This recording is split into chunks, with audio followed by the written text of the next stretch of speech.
Sebetulnya kalau ada banyak negara tidak mengakui keberadaan Israel, itu Israel untung. Kita harus memprosesnya dengan strategi yang lebih jelas.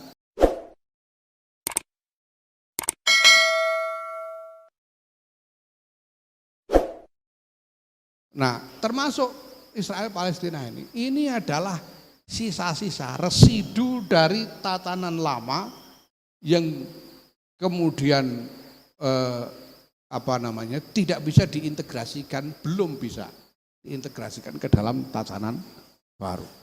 Kenapa? Karena eksistensi masing-masing sekali lagi diinisiasi bukan oleh sejarah yang asli berkembang di wilayah itu. Sehingga kalau kita tanya sekarang bagaimana klaim orang-orang Yahudi terhadap Palestina, dia itu lompat klaimnya zaman Nabi Sulaiman, lompat ribuan tahun, gitu. Nah kalau kita ditanya bagaimana klaimnya Pak Nizar ini terhadap Jogja, kalau 1000 tahun yang lalu nggak dapat klaim dia ini, entah punyanya siapa ini Jawa ini. Nusantara ini 1000 tahun yang lalu diduduki siapa kita nggak ngerti. Nah orang-orang Yahudi ini ngambil klaimnya dari zamannya Nabi zamannya Nabi Daud, zamannya Yusha bin Nun, klaimnya itu. Tapi berhasil didirikan karena diinisiasi oleh kekuatan-kekuatan besar pemenang Perang Dunia Pertama dan Kedua. Menang perang 2 kali ini, Inggris sama Amerika ini menang perang dunia 2 kali, menang perang dunia pertama, menang perang dunia kedua, sehingga ada deklarasi Balfour, lahirlah Israel tahun 1948. Tapi lagi-lagi ini belum integrated ke dalam tatanan yang baru karena semuanya masih sengketa. Dia deklarasi tapi banyak negara lain tidak mengakui keberadaannya. Dia deklarasi tapi di mana batas-batas wilayahnya sampai sekarang masih dalam sengketa. Nah, walhasil Bapak Ibu sekalian, ya, selama Israel ini tidak dimasukkan di dalam tatanan pasca Perang Dunia Kedua, yaitu yang menyangkut perbatasan, rezim kedaulatan perbatasan dan negara berbasis kebangsaan, bukan agama. Selama itu pula sebetulnya Israel ini masih punya ruang untuk mengklaim modus operandi pra Perang Dunia Pertama. Jadi apa? Ya bukan soal perbatasan, soal kuat-kuatan militer. Siapa yang menduduki dan siapa yang berkuasa secara militer atas wilayah itu. Sampai sekarang. Jadi sebetulnya kalau ada banyak negara tidak mengakui keberadaan Israel, itu Israel untung. Israel untung. Karena itu berarti perbatasannya belum didefinisikan. Dan dia masih punya kesempatan untuk mencari, gitu loh. Itu masalahnya sekarang. Ya, tapi jelas ini tidak populer lah. Kalau kita bilang mari kayak Gus Dur itu, mari kita akui keberadaan Israel, wah di demo orang di sini nanti. Gitu. Ya tapi intinya kayak gitu masalahnya sekarang. Nah maka, tapi persoalannya gini.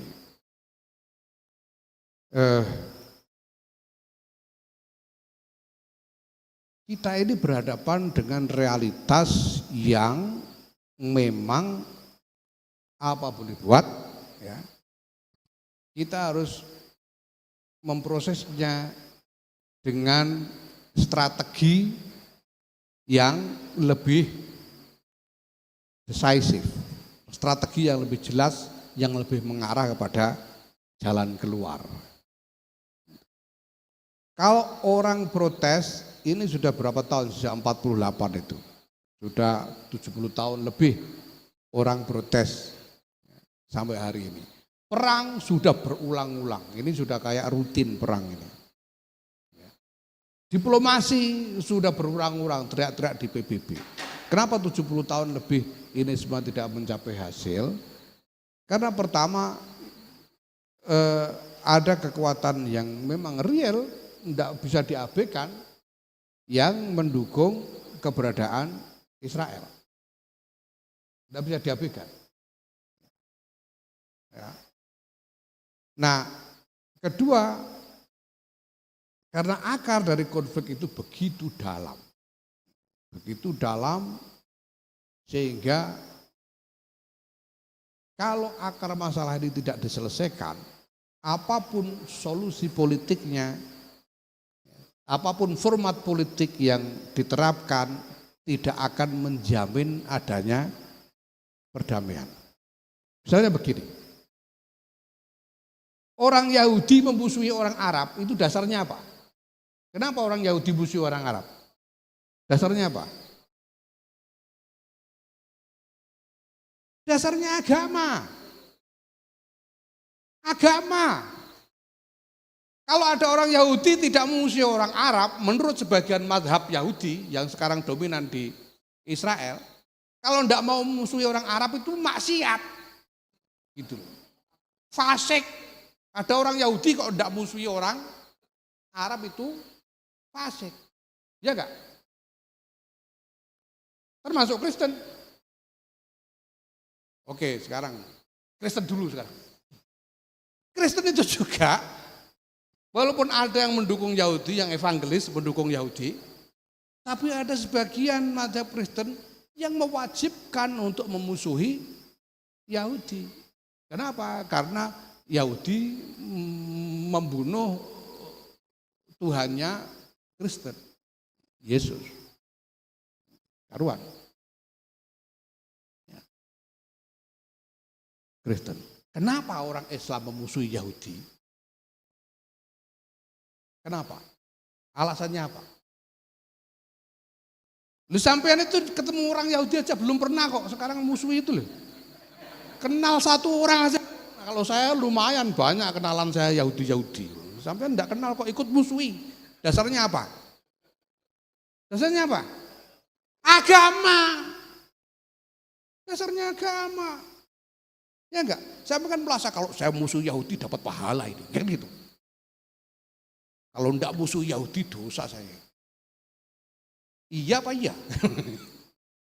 Iya kan? Dasarnya agama. Jadi ini begitu dalam sekali sehingga masuk ke dalam mindset keagamaan dari semua pihak. Ya. Sehingga walaupun misalnya ada kita sekarang, oke mari kita bikin dua negara. Ini Yahudi, ini Israel. Kita definisikan batasnya. Ini batasnya Israel, ini batasnya Palestina. Berdampingan. Bisa damai enggak kira-kira? Enggak akan bisa damai. Enggak akan bisa damai. Itu sebabnya Israel sampai hari ini tidak mau, dia ngotot tidak mau melepaskan tepi barat. Karena kalau tepi barat dibiarkan dihuni oleh orang Palestina yang memusuhi Yahudi, celaka dia. Ini sekarang roket dari Gaza aja pusing dia, apalagi roket dari tepi barat ya. Kenapa? Karena siapapun orang Palestina, orang Arab yang tinggal di tepi barat pasti akan melakukan sesuatu untuk mengancam keamanan Israel. Kenapa begitu? Karena perintah agama. Karena perintah agama. Nah, maka kita tidak bisa kalau tidak mengadres ini.